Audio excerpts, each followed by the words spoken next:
governors and MPs that the interventions that they must urgently take and scale up to effectively respond to the growing scourge of gender violence and the violation of children's rights. I know that in your different capacities and in the different districts and provinces you come from, you have already been contributing in your different leadership roles to these initiatives, and that's why you're here today. So do become movement, do network, because together you're stronger than separate. So in your diversity, with your different backgrounds, do equalities here, you are together, make sure that you are as a block making again your voice heard in the meeting that starts tomorrow morning. So let me conclude by reminding every one of you that your voice matters, so use it. This is your world, this is your space, demand it, claim it, enjoy it, live it, and most importantly, transform it. Thank you so much.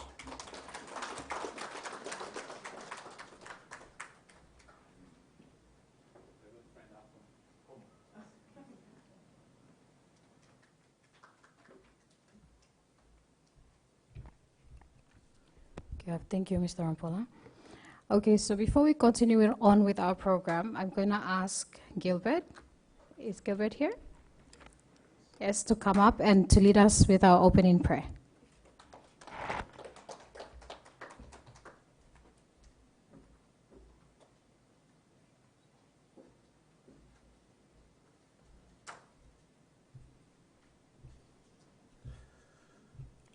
What is man that you are mindful of?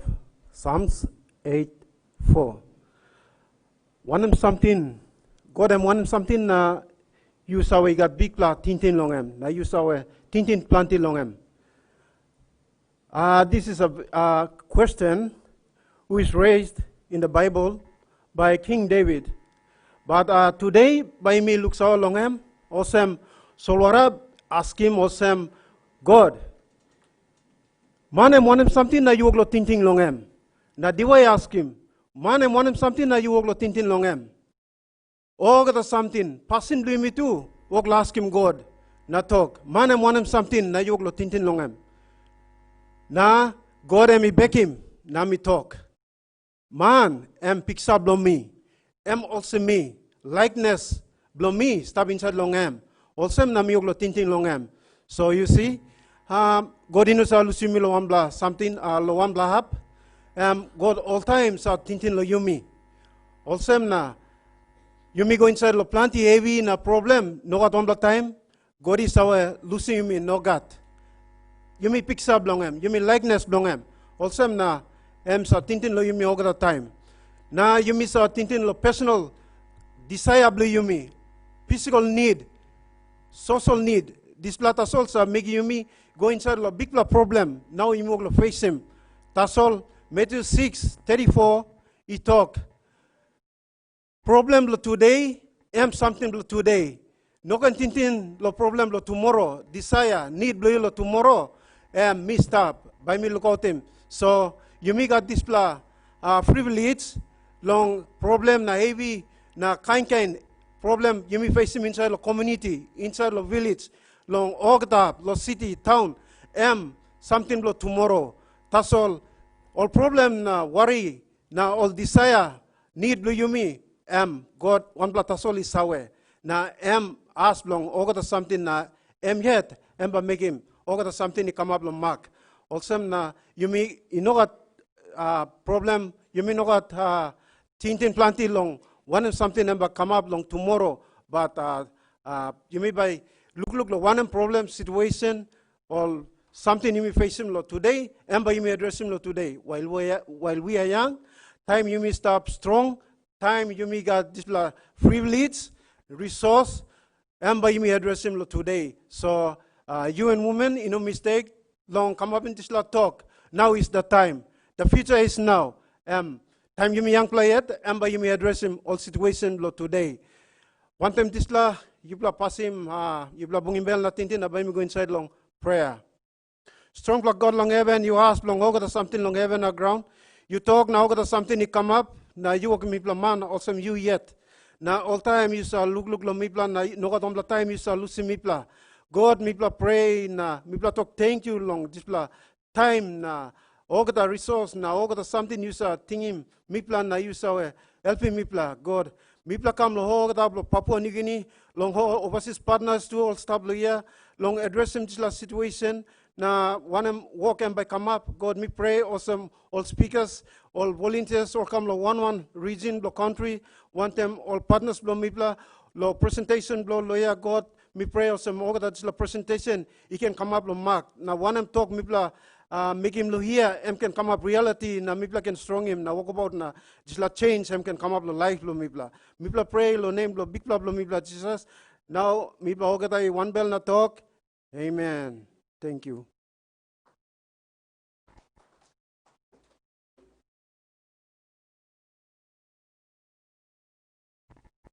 Okay, thank you, Gilbert. For those of you who have joined us, welcome. Welcome to the pre-event for the National GBV Summit, which is the youth side event. We are very happy and honored to have everyone join us today for this event.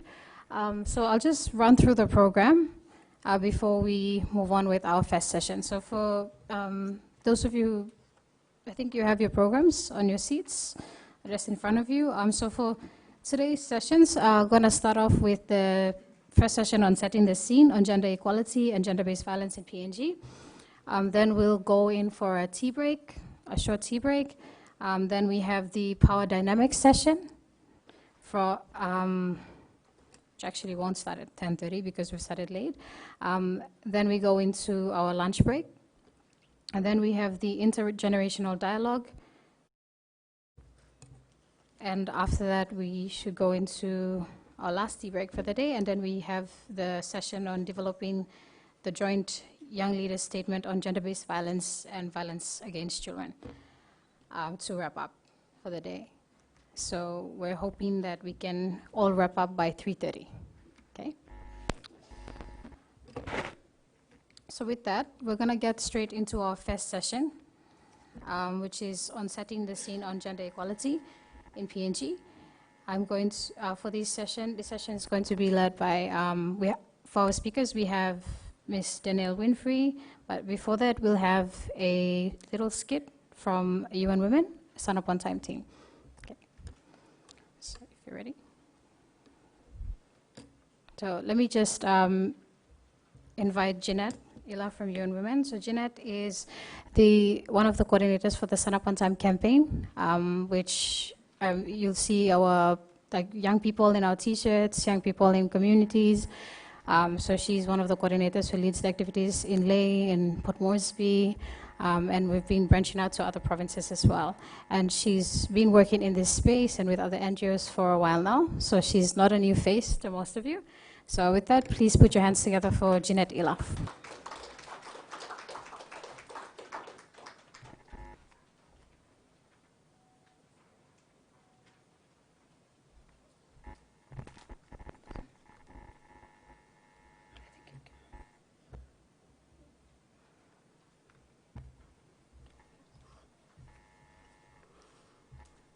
Good morning, young people, champions of creating change in our communities, in our provinces.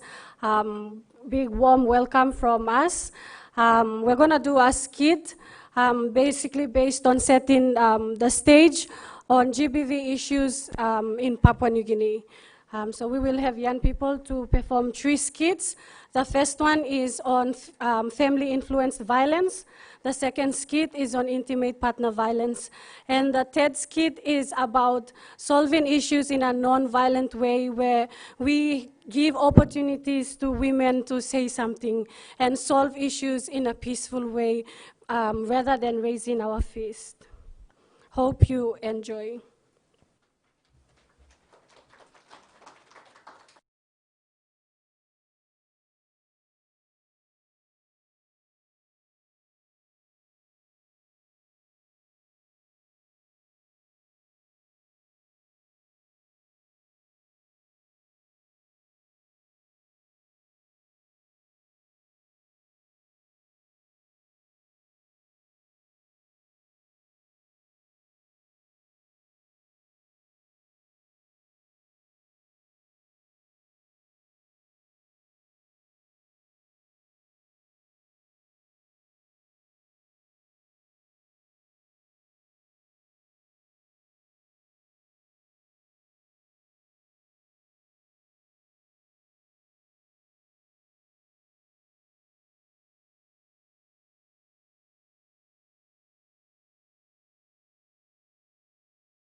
this violence is a preventable problem that holds us back. Let us think about the problem of violence against women and girls in Papua New Guinea. How many survivors of abuse do you think walk our streets? Does it occur to you, us, me, that she is also a human being with emotions like you and deserves to be treated equally?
.5% of women and more than 80% of the children reported being abused.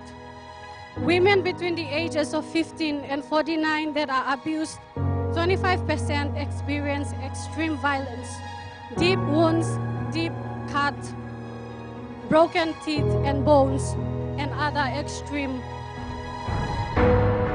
serious injuries. Every year, a little more than half of the abuse, half of the married women and girls between the ages of 15 and 49 in PNG are abused by their partners. And we know that these numbers are conflated as approximately 60%.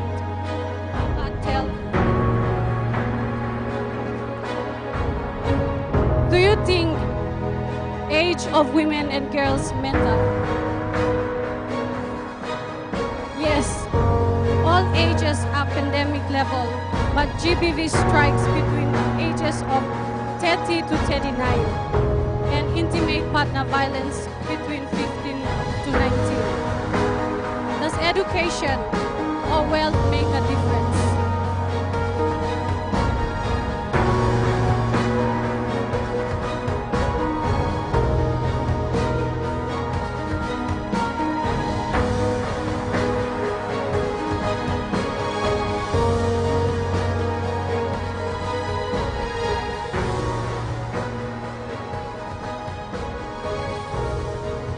Lately, the women has been working late and coming home very late. The partner is feeling uneasy and angry about the change that is taking place. He's very angry. She is late again. Si Miri belum ya stalo ne map straight.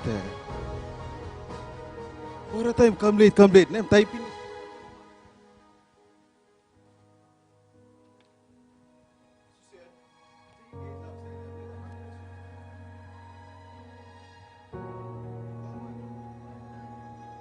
No, it's a mirror second late. What time?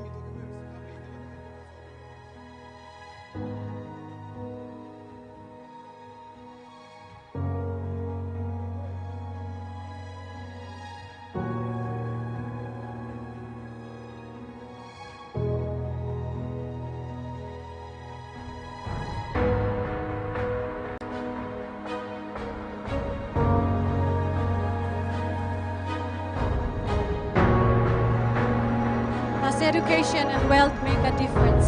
Yes, the more educated and wealthier you are, the more likely you are to experience relationship violence. What about the education or wealth of the perpetrator? Does it matter? Yes, as men's education rise, so does the level of violence in their relationships. But wealth is important.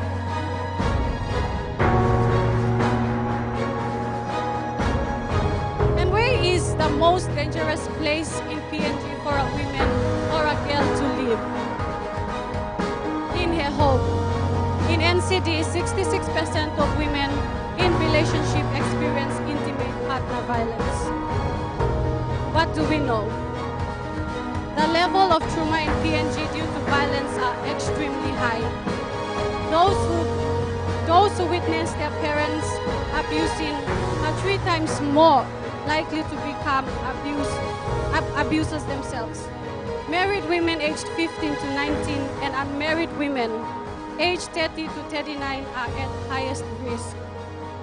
A university degree almost triples a woman's chance of secure employment, but also increases her chances of experiencing relationship abuse by 25%.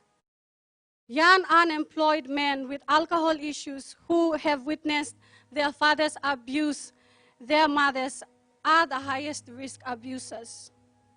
There are not enough services for those who need them or to prevent the generational trauma that continues the cycle of abuse.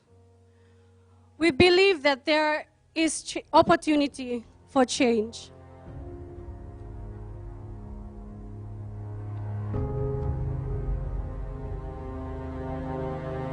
The first skit performs again, this time solving the issue in a non-violent way. The male partner stands with female partner to talk about the issue and also gives her opportunity to speak. There is respect within the family.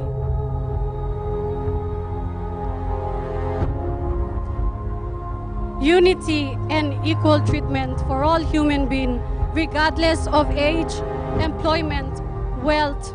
Everyone deserves to be treated equally.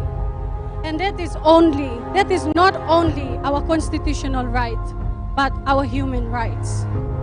Are you ready for the change? Thank you.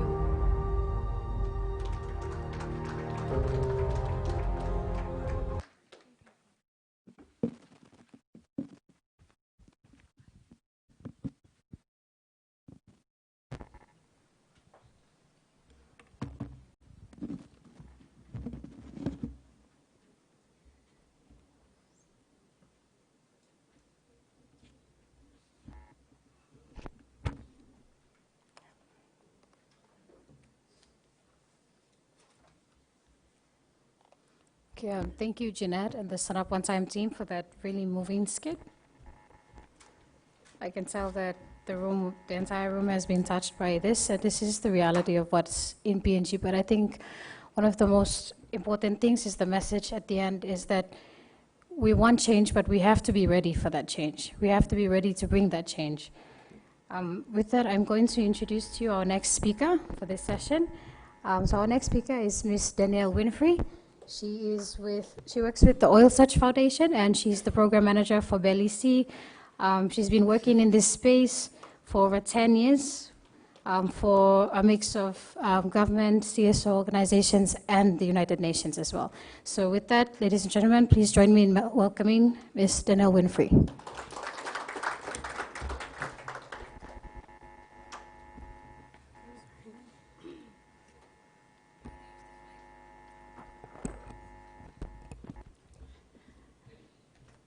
Good morning, everyone. So we've all just watched the drama in front of us, and it's touched many of us in one way or the other. And I got emotional. I've been in this space for a long time, and I am a Papua New Guinean. I've grown up witnessing violence, growing up in violent environment, and I went through my own violent relationship. So it does touch a chord. But the good news is there is help out there, and if we recognize it for what it is, we can know exactly what help and support we can get, yeah? And I just want to make it clear now that if you are going through abuse right now, it's not your fault, and the shame does not lie with you.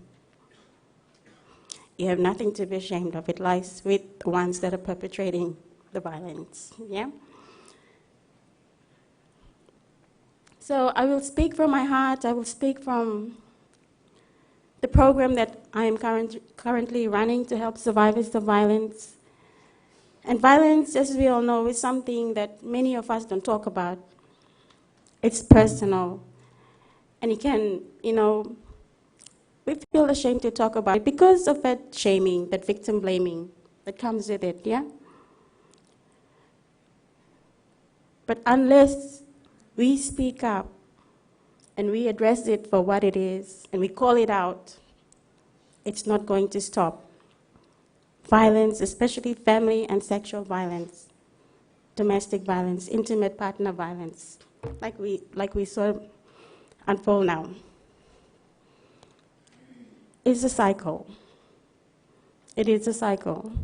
And that very first drama that, the young girl got beaten up because the rice wasn't cooked, that was me.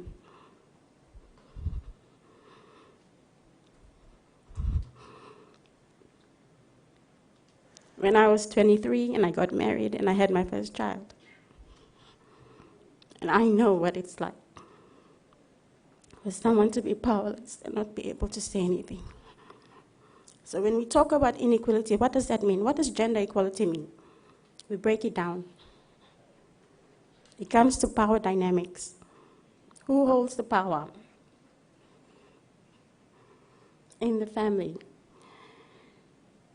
And unfortunately, even if you're educated and you're the breadwinner as a woman, but the power does not lie with you, it lies with your partner, you will still get abused. And violence comes in many forms. The most obvious is the physical abuse. Black eyes, broken arms, missing teeth. Then we have the emotional and psychological abuse. If you're constantly being told you're not good enough, you're compared with someone else all the time, you're sworn at all the time, this will have a negative impact on you as a person. You will not value yourself. As young people, I know it can be very confusing for you as you find your place in the world. If you grow up seeing your parents fight, you feel powerless. What can I do to help mom? Or what can I do to help dad? There's not that many options except for family. And if family turn a blind eye, what? I go to the police? Many times our experience with the police is not so good, unless you know the right people and you push for it, yeah? Through Belly C, we've just ended our second year of operations. We've assisted over 700 survivors of family and sexual violence, many of them women. Evidence shows that it's mostly women and girls who are at the receiving end of violence because of power dynamics. But we also see very high rates of child abuse. And we also have men and boys come forward as victims of abuse, survivors of abuse. So violence does affect everyone. It does affect everyone, but because of power dynamics, the evidence shows it's mostly women and children who are at the receiving end. So what I want to bring out across now is, how do we change this? Yeah? Behavior. Behavior is learned. We've heard from Jeanette. When we grow up being exposed to violence, young boys, oh, mom, dad beats mom, so, I'll do that too when I grow up. But if we recognize it for what it is, we can say, no, I'm going to break this cycle. And abuse, trauma. If we're traumatized, it can carry it to the next generation. And this is what I mean when we're talking about violence being a cycle. If you're, you're in a relationship and you're a young person, there are red flags to look out for. If someone is too controlling, if someone disrespects you, but because the emotion, and there's genuine love there, but if it's not reciprocated in the same way, then that causes a problem. Yeah? So with young people, I know You have a journey, you begin in your life, you want to meet someone special that will, you share your life with. And you take control of the situation. We've had, like, I'll share an example. Some of the young men that we work with, because we provide that dialogue, it's okay to talk about it. And if you need help, come out and get that help. He's come forward and said, I watched my dad beat up my mom. Now I have a little boy. I don't want him to be like, I don't want to be like my dad, and I don't want him to turn out like that. So he's come out, and he's, taken up counseling, and he's become a male champion, a male advocate. This is just an example. I've also had women come up to me and say, you know what, I didn't realize that me taking out my anger on my children, always swearing at them, at my husband, because I'm under pressure from work, I come home and I'm angry. I didn't realize that that was also abuse, and it has an impact on my children. So I've stopped swearing at my children. Things like that. So the change starts with you. When we check our own behavior, treat others how you want to be treated. Yeah? And it's this basic rules of forming a good relationship, either within family, with friends, with colleagues, that will pave a smooth path in the journey that you're all going through together. Huh? We will have a Belize booth out there. Our operator is Family PNG, and what we do is we provide tools and we support survivors of violence, young people. If you don't know how to get an interim protection order, you don't know the processes, you don't know how to report a case, you're scared, please come forward.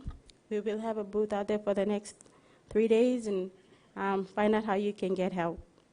And thank you for your time. Governor, good morning. It's such a pleasure to be here with all these young people, and I'll be around for the day, so please do reach out if you have any questions. Okay. Thank you.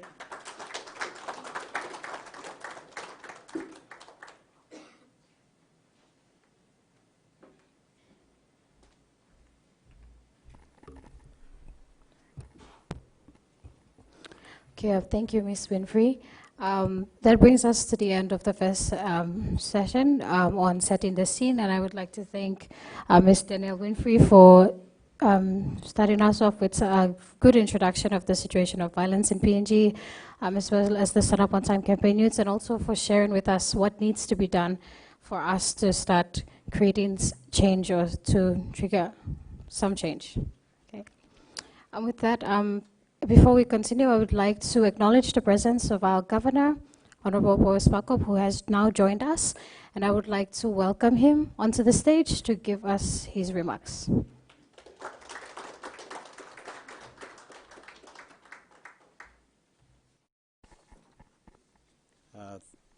Good morning, everyone. You can hear me? Thank you. Firstly, I want to acknowledge Mr. Gianluca Rampolla, our resident coordinator, United Nations, and all the agencies who are here, particularly UN Women. But most importantly, I want to acknowledge you all, our young people from all around our country who have been selected to come here and have this very important youth forum.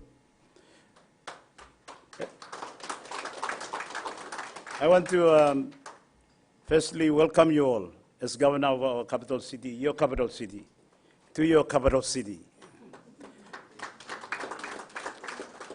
Some of you from the city, and you are all well aware of the city, its ups and downs. Some of you from around the country might have come to Port Moresby in the past. You are familiar with our city. All these challenges, you know, everybody knows. Those who are visiting for the first time, I welcome you all. I hope you will have a good stay, and you will have a good conference as well. But the important thing is, for the first time in our country, we are having a National Youth Summit or conference. That's most important and very important milestone that we are achieving. Young people of our country, most of the time, the dialogue is with adults at the parliament, at the provincial level, at the provincial assembly, at the LLG level, everywhere in public space.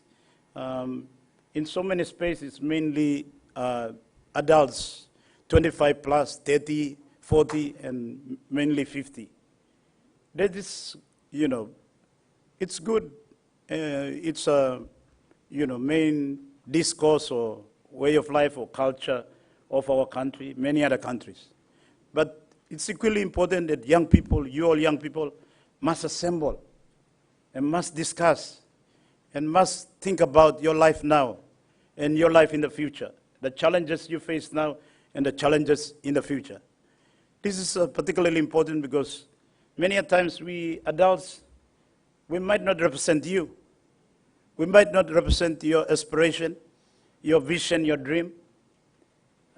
We might be old school. And secondly, and more importantly, we might not find solution to the challenges that you face now and will face in the future. Important thing I want to say from the outset is that you all should not wait for the future to determine your life, your quality of life, your lifestyle, standard of living. It's important that you all participate and discuss and come up with solutions and ideas about your life. What will define you? What is important to you? What will influence your quality of life? What will add value to your life? It's important that you all start discussing it now, having a dialogue about it now, but importantly, finding solution to it now. Because we adults, we might not find, or we may not find the solution to your dreams. We might not be innovative enough or creative enough, or we might not, you know, be able to represent what you think will define you. And this is very important as we meet now on the eve of National Summit on GVB tomorrow. It's very important that you all, our young people, start to think about it now. There are many conferences and so on going on. But it's important that young people too must come to the fore and must start to think about what will define you all in the future. Because I say this because many of the problems that we face now, they're still lingering. They are not new problems. They are very basic. And after 45 years, we still have not solved some of these basic problems. And if you all young people don't start to think about it and start to take ownership and responsibility for it, wait for adults, it might be too late. By the time you come adults and you try to define your life, shape your life, and try to ascertain the quality of your life, it might be too late. You might inherit what we have inherited. And I want to say from the outset too that what we inherited, especially here in Port Moresby, is not a good story. We inherited a city full of violence, crime, fear, harassment, hold up, all the negative things, dirty, unsafe for women and girls, unsafe even for men too. The history of our city is not a good history. It's supposed to be a city that represents our country, that, you know, promotes good values, good culture, good attitude, sets standards. But for a long time, this city, your capital city, has been like a noose around our people's neck, suffocating our people, not allowing them to grow and think and dream about big things, but limiting our potential. Especially women and girls limiting their potential. Here in the city, women and girls dare not go out. Young children, we are telling them, if you go out on the street, rascal, stop here. What sort of monologue or dialogue is this? It's not a good dialogue. It's not positive. But this is what our city has been doing to our country and our people. If you look at the type of violence we have now, especially street violence and all these young people's violence, it did not start in Telefomino, not in Daru or Buino, somewhere in Namatanayo. It started in our capital city. The bad values, bad behavior, bad practice, and it went around the rest of the country, killing our country. Lita, for example. I grew up in a village that we value our village, it was our pride. We clean our house, we clean the village, We even landscape it. There are flowers everywhere. But when I come to Port Moresby, it's full of dust, full of dirty. Then we started having all this bitternut spit and so on. So this is, the bad side of Port Moresby and our country, 45 years coming to now. And this is why I'm urging you all young people from the outset, that you don't have to wait to become leaders of tomorrow. Don't wait to become leaders of tomorrow. You can be leaders today. Start leading. Start having a passion. Start thinking about what is important for you. What will define your future? What will shape you and your family? What is important that will make you be a better person, have a better quality of life, be able to dream and achieve your dreams. This is what you must start thinking about now.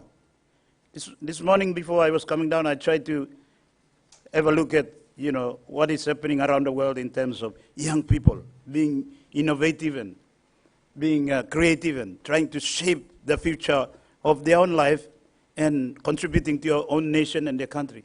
And I have looked at all these people that was selected, that 10 outstanding young persons of the world that was selected by Joint Commission International. It's an NGO that is dedicated to measurements of different like health and so on, but they also look at young people. And I had a look at this 10 young people. Of course, we are still waiting for one of them to be from Papua New Guinea. But I had a look at all these young people. The average age is about 22. Some of them are doctors. One is a doctor, is specialized in plastic surgery. She's outstanding because she's contributed, in her own way to addressing breast cancer. There's a young man from Africa who's just because of passion contributing to solving issues of climate degradation and all the problems with the climate. He didn't get a very high level of education, but out of passion and out of concern for what is a problem in his community, in his country. These are the type of young people who are making big changes, contributing to solution in the world, in the environment, in health sector, in there's a young person who got an award too for working among prisoners in prison. Those who are able to find their footing and their passion and what is important to them and making a contribution. And they've been recognized and acknowledged in the world. And I know there are many among you who can become such a person too. And you just need to dedicate and commit yourself. Be clear about what you want to do, why you are doing it, and get on to start doing it. The support and everything will come once you take the journey.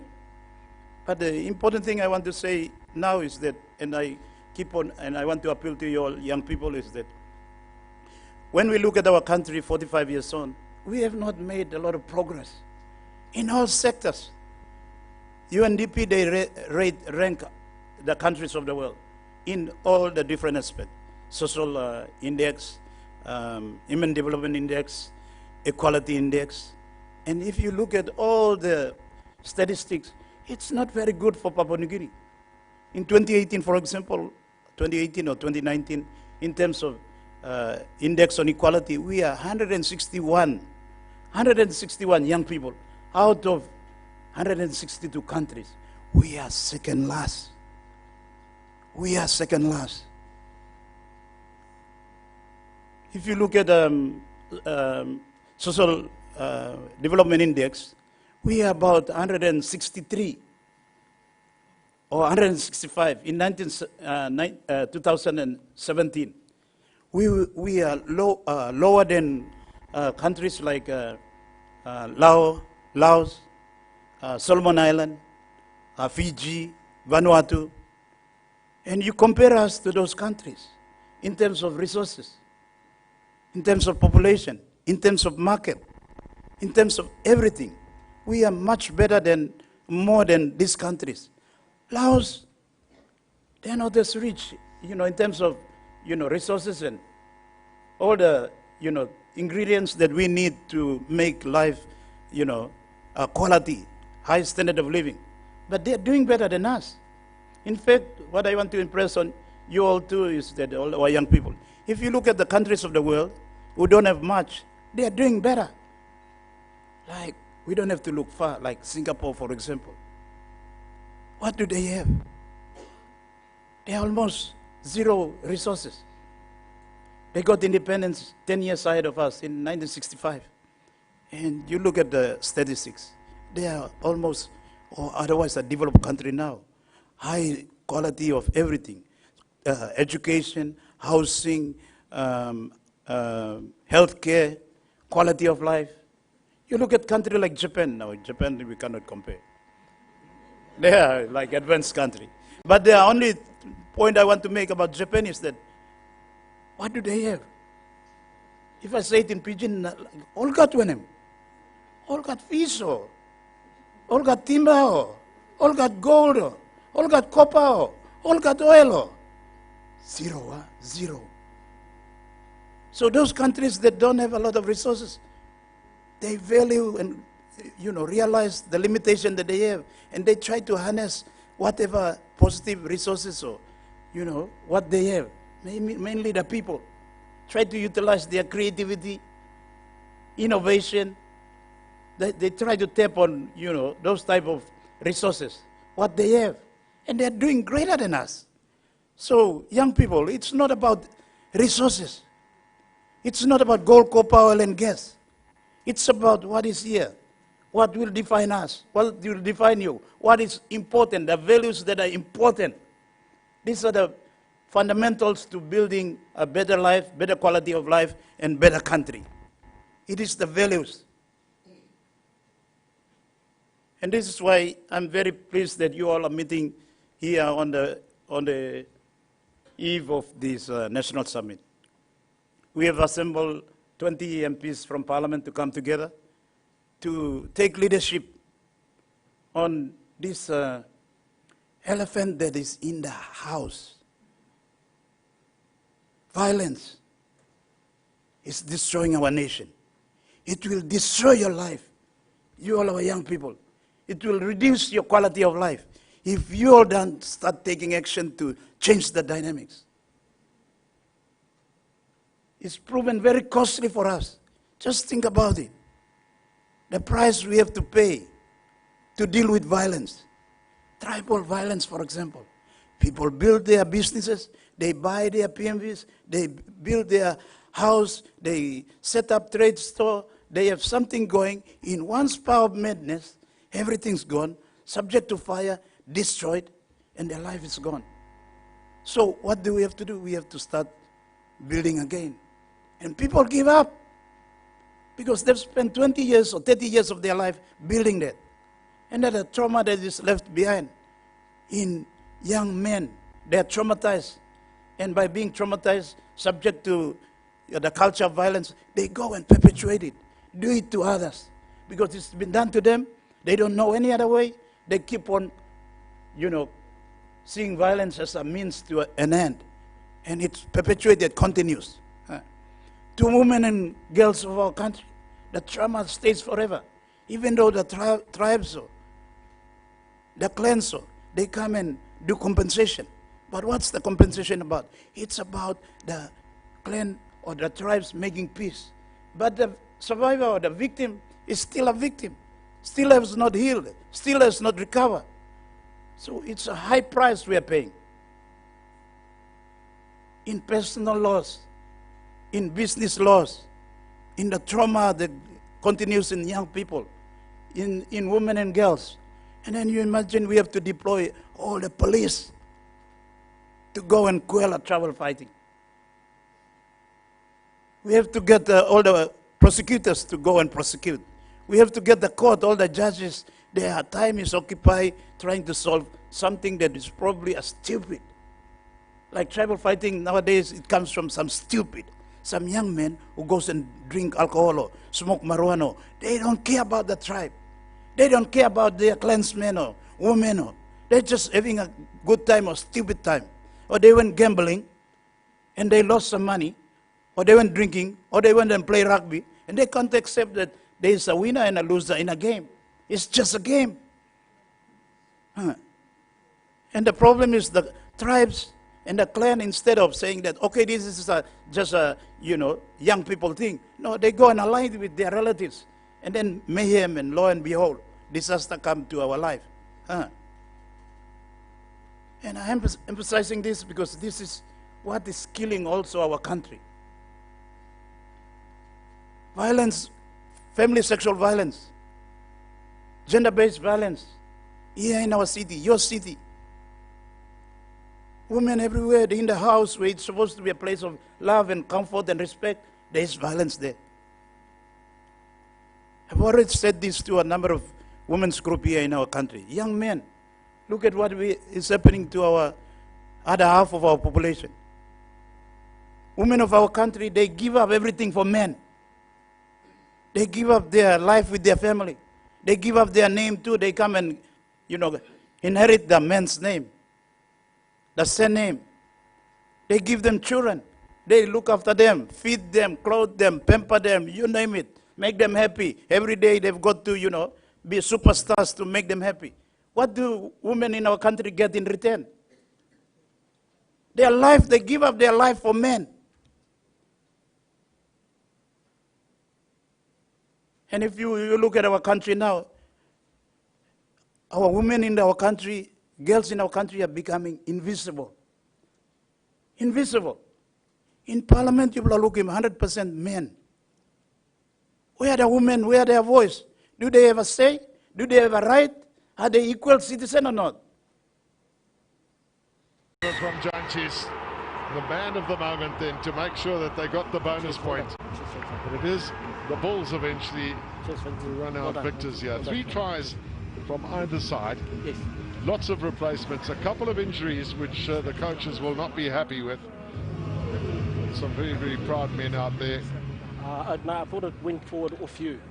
Yes. So the final scoreline here at Emirates Airline Park then is the Bulls 30, Lions 25. He's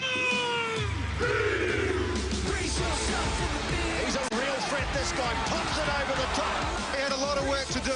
Absolutely fantastic. It's a beauty. Witness the superpowers of the Southern Hemisphere. It's dominated also by men. As soon as some women come to dare to say something strong and assertive, and want to say like this young girl who put up the banner to say that, what is it? You all know it. All the vultures come from everywhere. And what does it show? It shows that we men have no respect for women. We don't appreciate them. We don't want to give them space. But it also defines us men in Papua New Guinea. That we men, we are insecure. We feel threatened. We feel inadequate. We cannot match women of our country, in terms of, debate or discussion or having a rational, objective discussion. Yeah. It doesn't show strength on the part of men. It shows weakness. That you are not able to have a rational discussion. You are emotionally imbalanced. And this is another big problem in our country. Men, we are emotionally imbalanced. We don't have emotional balance. Hurry up, you miss a cross. Not jealousy are you. Money are you plus away. Man, our many adults here, we go and have 2, 3, 4. You plus away what I mean. If the woman goes and, does the same, are you? It's like the sky has fallen. It's like the sky has fallen.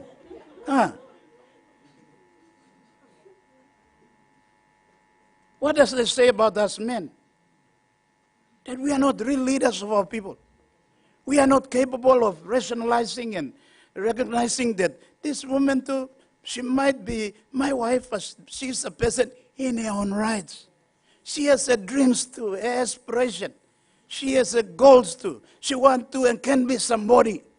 She can be a businessman too, a businesswoman too, successful in business, or she can be a doctor or a pilot, or she can be a dancer too, or she can be whatever she wants to be. But she came and surrendered herself and gave her life to you. And then maybe the little you could do is respect. You don't got respect to you. We, treat them like property or chattels or slaves. And this is one of the biggest fundamental problems in our country. Why we are not progressing. Why we are not progressing is that our value system is low. When we use violence, we show that we are lesser human beings, non-enlightened men who can try to chart a better future for us who live to high standard. When you have a balance and you control yourself and you have a rational debate and you promote, positive things, you are a real leader. You are a real enlightened person. You are going to be able to secure our people a better future because you are promoting good values, the fundamentals that are important to, promoting a better future. If you submit to violence and bad attitude, all these negative things, then you're not a real leader. You're not a real man. Because you're promoting low values. And with those low values, we have low dreams, low vision, and low outcome. This is why we have low outcome in all the development index. You name it, education, literacy is low. Health is low. You look at the statistics to UNDP has put out. Our average lifespan is 56. Last year I went to New York to speak on the conference before the United Nations Summit on Climatic Change. And I was sharing with all these people from New York, Canada, Philippines relatives. And I've told them like our lifespan is 56. It's a shock to them. Young men and women of our country. 56 years, it's when you are at your prime. When you have, gone through childhood, you've gone to teenagehood, you got my adult, you have got an education, you got the skills and experience. It's the time to deliver. Time to achieve outcomes for yourself and your family and your community and your country. But guess what? In Papua New Guinea, it's a time to die. Yeah. It's a time to die.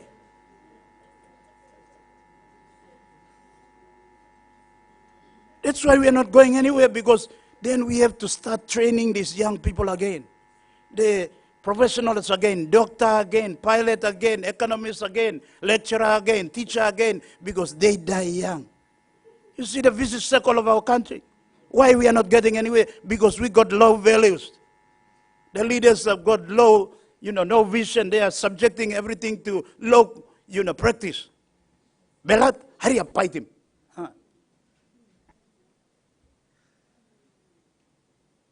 In Canada, they were like amazed, or in the US, because their lifespan is about 70, 80. They take it for granted that they'll be 80 or 70 or 90 before they pass away. And when they pass away, at house cry. At house cry, yeah? This is also another, character of PNG that I want to share with you all. At house cry. Everybody have a celebration because their relative have enjoyed all the best in life, have done all what he or she can do, have visited, so many countries in the world, have the best of his or her life. When they pass away, everybody has a celebration. They probably put some rock and roll music or rap music. But in PNG, by 56 or house cry. House cry after house cry. It's becoming a culture and way of life, Papua New Guinea. In fact, it's our life. Our life is full of house cry. I might be going to a few after this. Yeah, for real. Every day I get phone, house cry here. And guess what? That's also the story of our country, your country, the present now that you all young people should be challenging. Because you see what is happening in our country. We are spending money, time, and effort on correcting our mistakes, our problems. We don't live long, we don't live well, not healthy, not good diet, don't live a quality life. We'll die young, blame some, innocent woman out there, puri. And then we have to pay compensation. all the money that we need to send you all young people of our country to be champions, to be outstanding, to get into the top 10 outstanding young person of the world here. We are spending it on compensation, on house cry, on coffins, having a big funeral and so on, and then when we come back, we are all in debt. We are all in debt. This is the story of Papua New Guinea. People start business instead of us, be happy about them and helping them to be successful. We get jealous and find some ways of creating some disturbance, and one go we bend down their house or bend down their property. And then we have to pay compensation.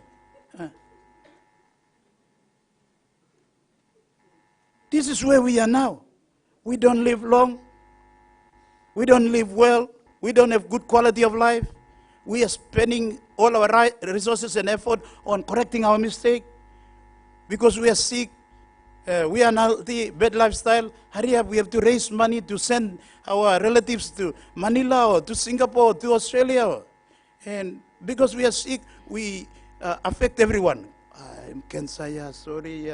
And then all our life is miserable because one of our relatives got sick, because he or she became irresponsible. So, young people, I'm just sharing my vintage point with you all so that you all can see what is happening to our country. We are not going anywhere. And your life will not go anywhere. Will be a miserable life, not a quality life, not outstanding life, unless you start to do something to change the dynamics of our country. Yeah. We are at a time when we have a climatic crisis. The environment is so much under pressure. We have an opportunity in our country to make a difference. We hold 1/3 of the world rainforest. We are the lungs of the world. But we are not respecting this, asset or the potential that we have that we can contribute to the rest of the world. We are not protecting the rainforest. We are not protecting what is important to us. The mangroves, they are better carbon sink than the trees. The coral reef, they consume more carbon than the trees. But not only we cutting the trees, we cutting the mangroves, we are bleaching and destroying the coral reef. What is important to us? You all young people must think about the environment. It's critical to your future. It's critical to your quality of life. It's critical to your standard of living. It's critical to the world. If you all don't start taking action now, the world, the degradation that is going on, will severely affect your life. And we leaders of today, we are doing our part. But we might not do it because we might be coming to a time where our life is coming to an end, so maybe we don't really care. But you must be passionate about the environment.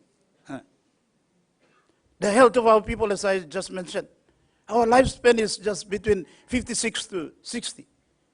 One of the reasons I would think maybe why we didn't die of COVID. And our people think like we are Rambo or superhuman beings.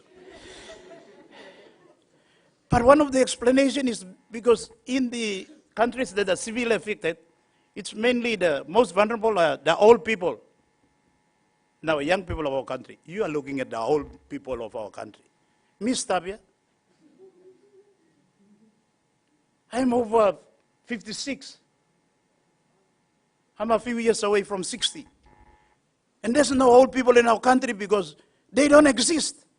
So when COVID came, they didn't kill us because we, young people, our average age in our country now is 30 and below. It's about 70%. So you block I am Rambo na strong blue and COVID in Oxim. But in America and Italy and UK and so on, they live long, so they've got an older population, and maybe that's why it's affecting them. So we might be happy, but in the long run, we miss out because we don't live long. And then when we don't live long, we do not build the foundation of the future. I tell everyone who works with me that, what is happening is that when we die, we don't leave behind like one passbook, no. One store, taka shop tu nogat, ground tu nogat. There's nothing that your parents will leave for you because they don't live well and live good and think high and, think about your future. Some of you now go and ask your parents, what am I going to inherit when you pass away? Do you leaving me a land or a plot of cocoa or plot of coffee or a coconut, or you're going to leave me what, a bank account or a taco shop or your vehicle? Or? Most parents, no career. And that's not our culture, young people. Our culture, our parents, they lived for themselves, but they also lived for us.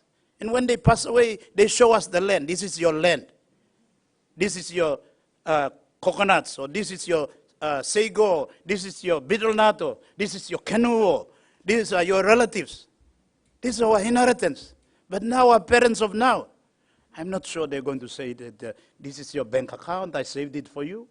Or I bought this plot of coffee or cocoa, your land out there in Baimuru is still there. When you fail from Port Moresby, you're going to go to Baimuru.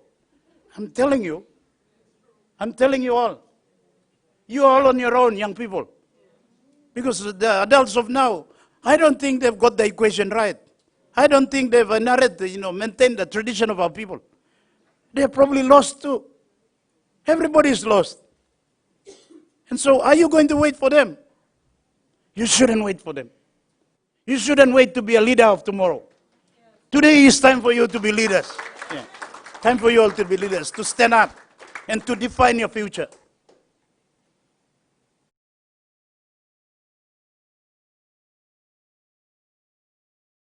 We have to do more. We've got a long way to go. So, for me as governor, a member of parliament for 13 years now, by the time I finish this term, I'll be 15 years. I want you all young people to get up, rise up. Don't sit down and sit back and expect it won't come. It will never come. You've got to seize the moment and start to define your future now. You've got to do it. Don't rely on all the old people or my age. We are doing what we can, but we probably have not done enough or don't know enough or cannot find solution. Don't wait for change to come. Especially from my colleagues, members of parliament. I've been 13 years, so me ari go na me togi you playa. Emba you me ari marim na wait, yeah. I'm telling you all the fact as I see it. 13 years I've been in parliament. Me playa champion lo talk yeah. Don't wait for us. The change here. I want to leave this with you. And I keep thinking about it all the time, reading Mahatma Gandhi. I've been reading Mahatma Gandhi, and it says, be the change you want, be the change you want your nation to be.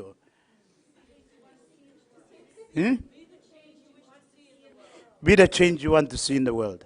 That's it. After 13 years in parliament, I have come to reaffirm that the change does not come from the top. The change does not come from elsewhere. The change, it starts with you. It starts with you. When you choose to change, then the support and the ingredients and all the energy and support base will come to support you. You just have to choose that change. You just have to choose to be an outstanding person who will define your life, who will choose to live quality of life, choose better values, choose to be a passionate person about the particular field that you have chosen, and you go for it.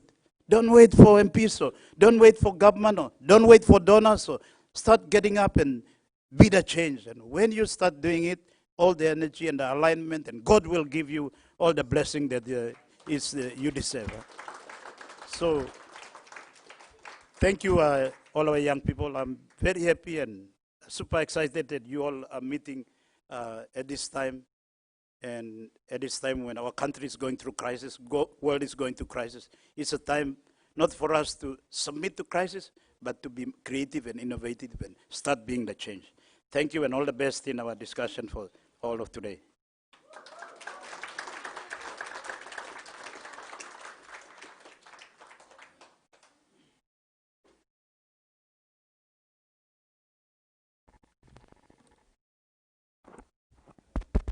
All right. Thank you, Governor Parker, for your message to our young people here today and for your encouragement, not just today, but also over the years to young people to continue to be agents of change in their communities and in their homes to create the future that they want. So for all of that, we thank you. And I think I speak on behalf of the young people here who are here with us today to say we hear you, and we're working and we're advocating and we're going to work hard to create the change that we want to see. Now, once again, everyone, this is the pre-event for the National GBV Summit, which is a very historic event, first of its kind.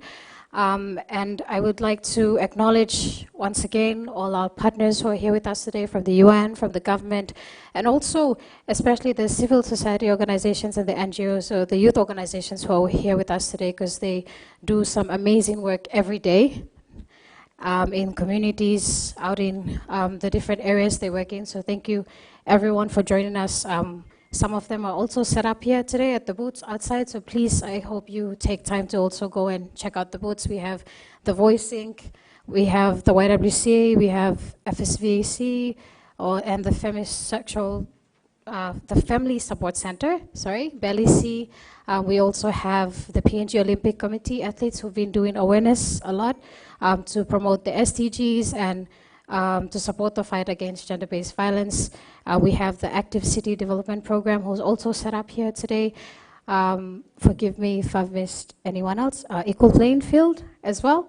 So all these youth organizations, community-based organizations who are here with us today, please take time to find out what they're doing and how you can also be part of their programs. Now, we are very excited to see the Office of the Child and Family Services, the government office that is responsible to protect children and young people. And I would like to invite to the stage the manager for the NCD Child Welfare Office, Mr. Otto Trur. I hope I pronounced that correctly. I would like to invite him to come to the stage and give us his remarks.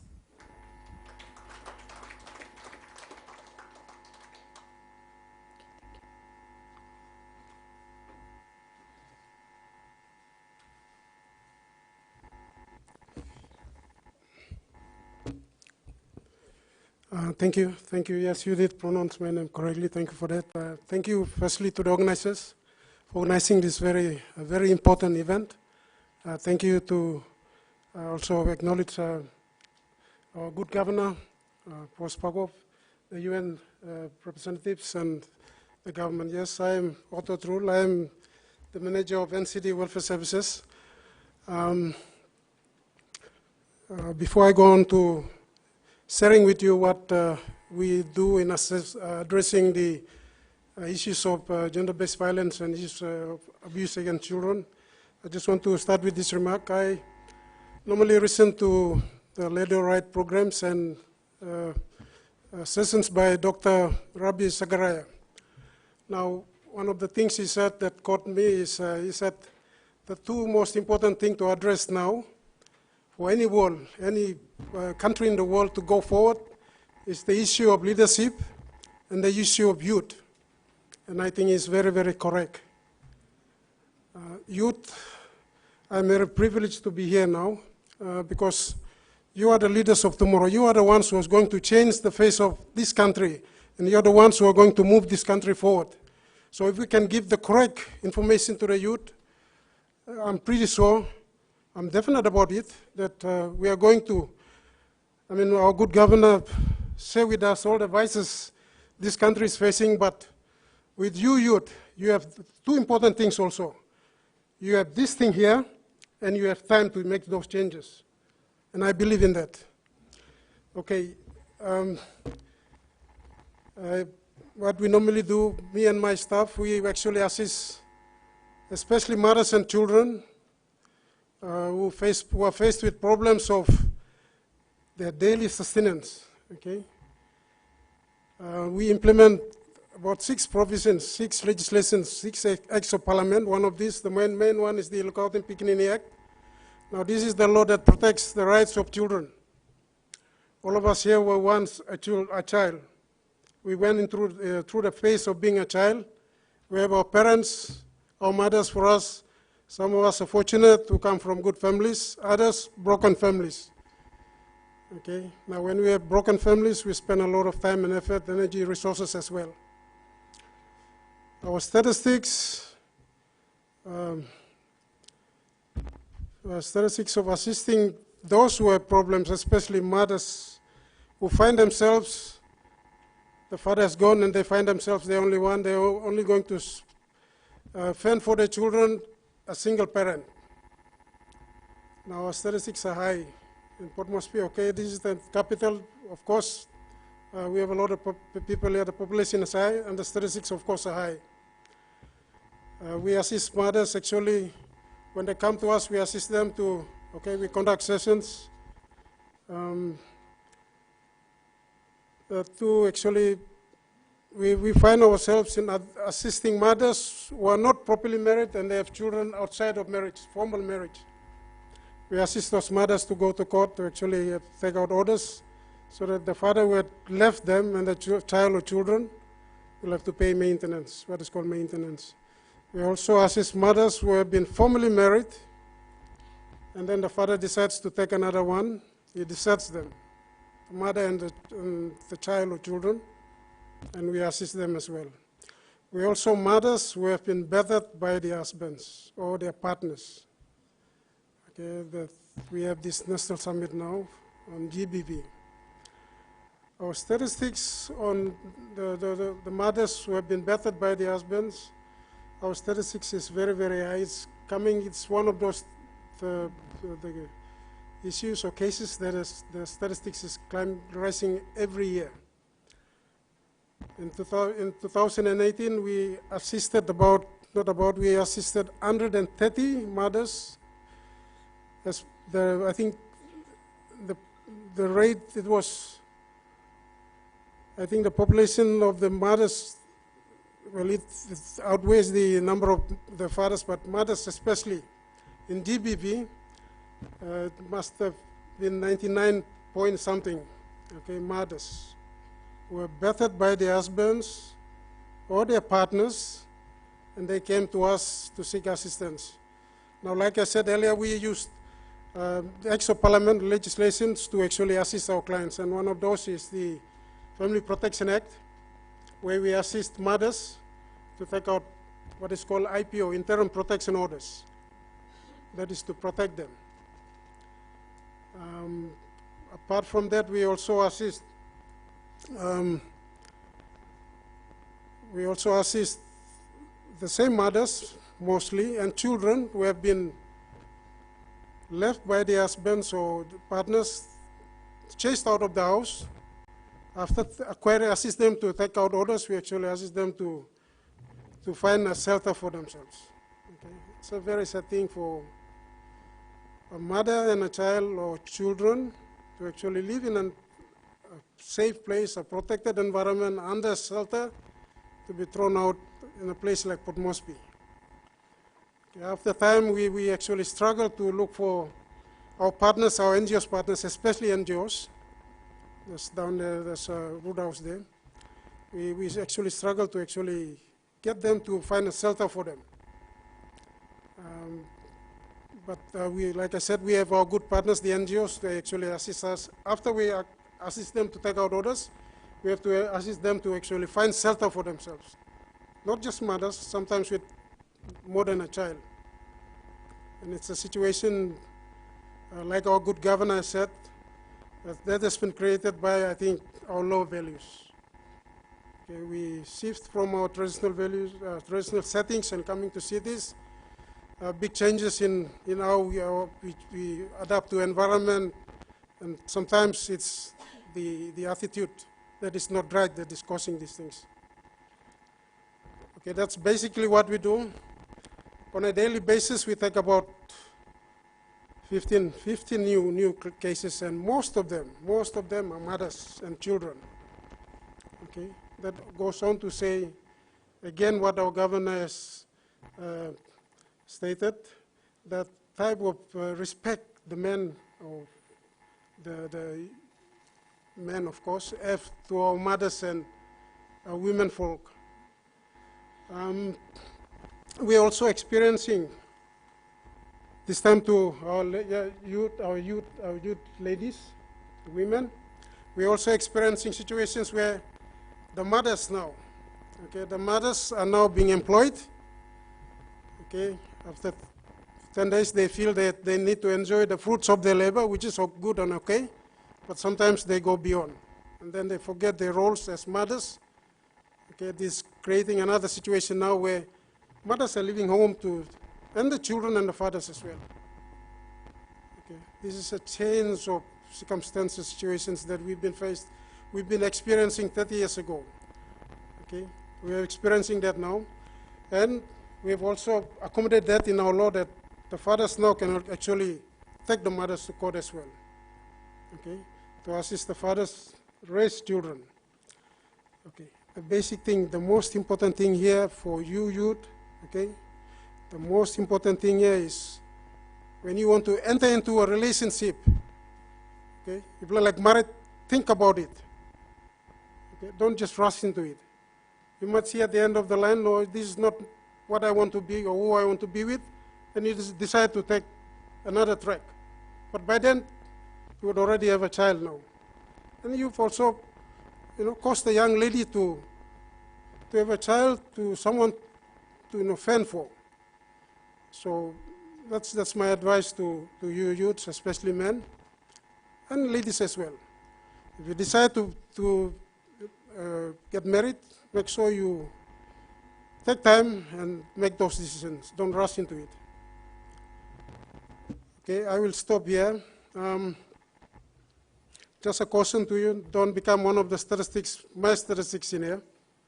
Okay, choose properly so that you don't end up at a place you don't want to be and at the prime of your life, and that's not good.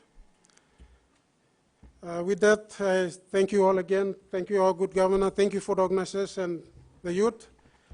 I leave this one again with you. This is your time.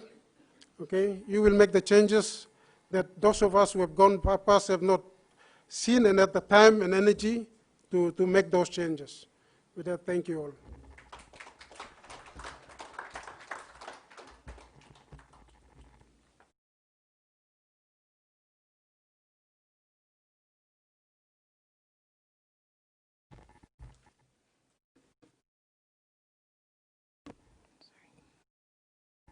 So I'm short, so I have to kind of like pull it down. Yeah. Okay, thank you, Mr. Tur, for your message and for joining us here today. So before I continue, I have a message from the governor. So he wanted me to mention that next year he has plans for us to have a National Youth Summit. Okay, a National Youth Summit. And this is so that we can bring to foresight issues affecting young people. And he hopes that he's already in talks with agencies about it, and he hopes that every one of us can work together to make this happen. So thank you, Governor. With that, Governor is going to leave, so thank you so much for joining us. Okay. When I say hi, you say hello. Okay, I just want to check that you're all like still with me. Okay. Okay, hi. Hello. Hi, hello. Oh. Let's try it again. Hi, hello. Hello, hello. Hi, hi. Okay, good. You're all here. Okay. All right, so with that, I'm going to let you all take a break, but like a very short one because we're tight on time. So you can take your morning tea break now. There's some amazing coffee out there. I know this because I've tried it myself. Yes, P&G coffee. And I would ask that you all come back at 11:30. Also, if you want to use the restrooms and you're not sure where it is, look for the people with the Sun Up One Time t-shirts. They will show you where it is.